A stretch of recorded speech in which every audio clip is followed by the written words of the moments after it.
watching Starring Entertainment. No, as you, sa real life, kasi di ba si Drake doon, without any reasons actually nakipag-break siya. And Yeah. then after Yeah. several years, gusto niya makipagbalikan. In real life, would you do the same? Pagbalikan ka mo? No. Yun lang, no. Kasi I think for me, it's really important to know your worth.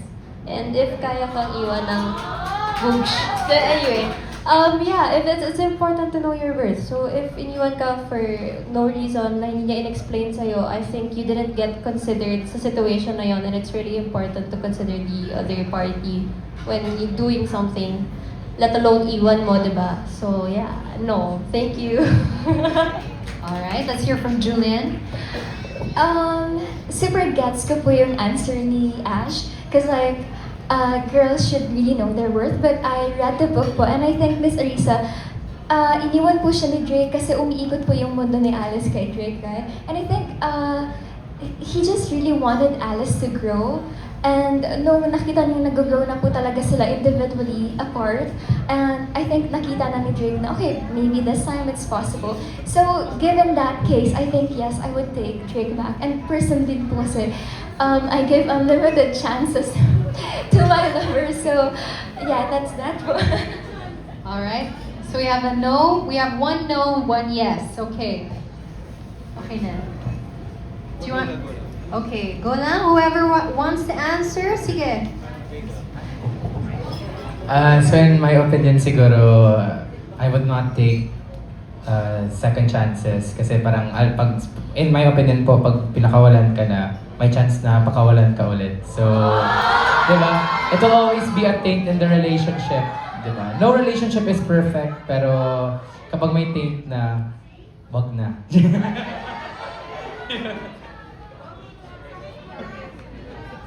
Gab, okay? Gab? You have an answer? Well, honestly, di pa ako nagkaroon ng relasyon, so... Pero, I think if both of them are individually matured enough to understand, and if there's enough communication in the relationship, if ever, in any scenario, if they're willing to change and commit, maybe I'll give a second chance. But if not, I think it's better to find a new person.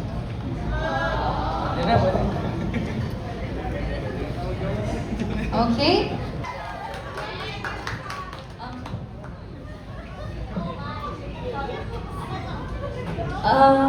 I feel like in the story kasi, it really is a special case.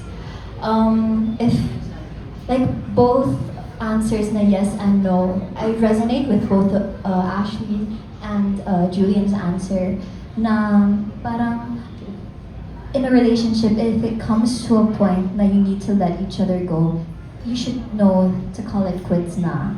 But at the same time, in this case kasi, I feel like Drake had Alice's best interests in mind na he needed her to like love herself more. And I feel like yeah. Feeling ko each case is very unique po, and if it's meant to be, it's meant to be. Amen. Can we also get yung answers ng lead? Oh, sure. Okay, let's ask Zeke also the same question. Okay, Zeke, Angela, Rabin. All right.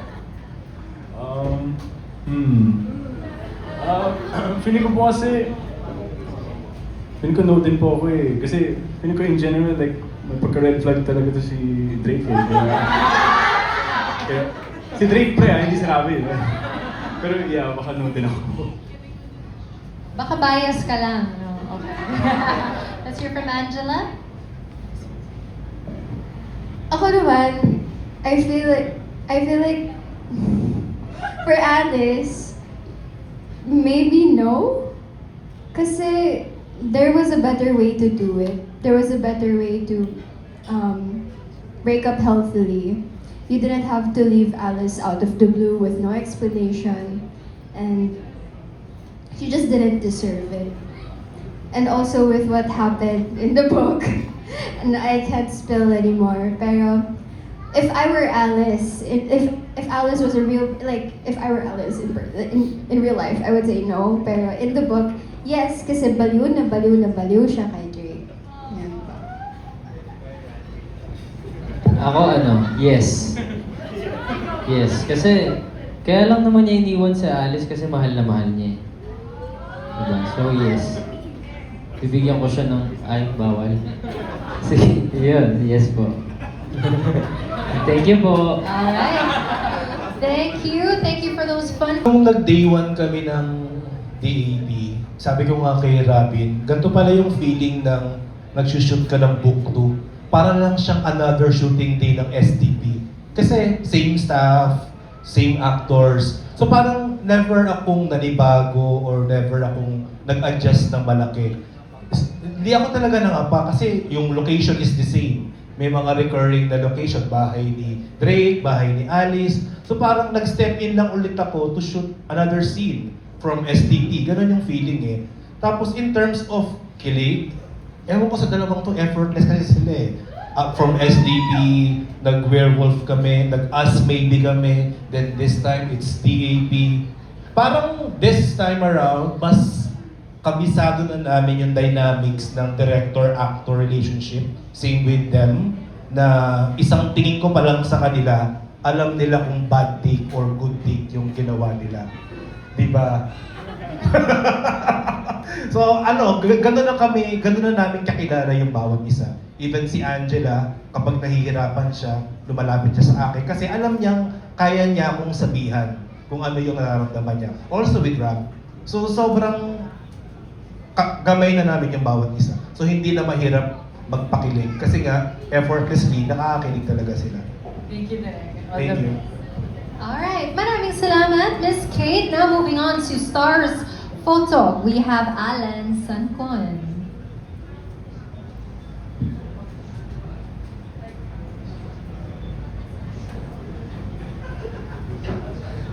Hello, good afternoon. Congratulations to your new series. Tanong ko lang, Rapgel, si Josing Drake Palma, doon nag-start yung career niya, di ba, as a love team. Ano na yung, kumbaga, how do you assess yourself as a love team ngayon na mas mature na yung role na gagampanan nyo rito? At marami bang aabangan na, kasi doon sa first, may mga kissing scene na kayo doon eh. At this time, mas mature na kayo. So, mas mature na rin ba yung mga gagawin yung mga eksena rito? As we get more projects, katulad po nitong season 2 ng SDP, of course, mas nagiging challenging din po yung work namin. So, same with Alice and Drake, hindi na lang po siya pa-tweetums, pa-sweet. This time, they face real-life challenges na hindi mo aakalain, hindi mo i-expect. So kahit kami na hindi namin na-experience yun, we have to immerse ourselves in it na parang nangyari talaga siya. So that's the challenge. As a love team naman po, we face it together by being each other's strength. Parang lagi namin minomotivate yung isa't isa. Yun po. Robin.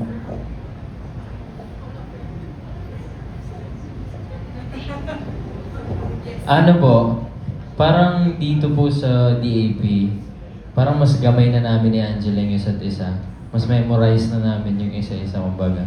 Pag nagtitake po kami, parang mas naiintindihan na po namin ngayon kung paano kaysa nung sa season 1 talaga. Yun po. For my second question,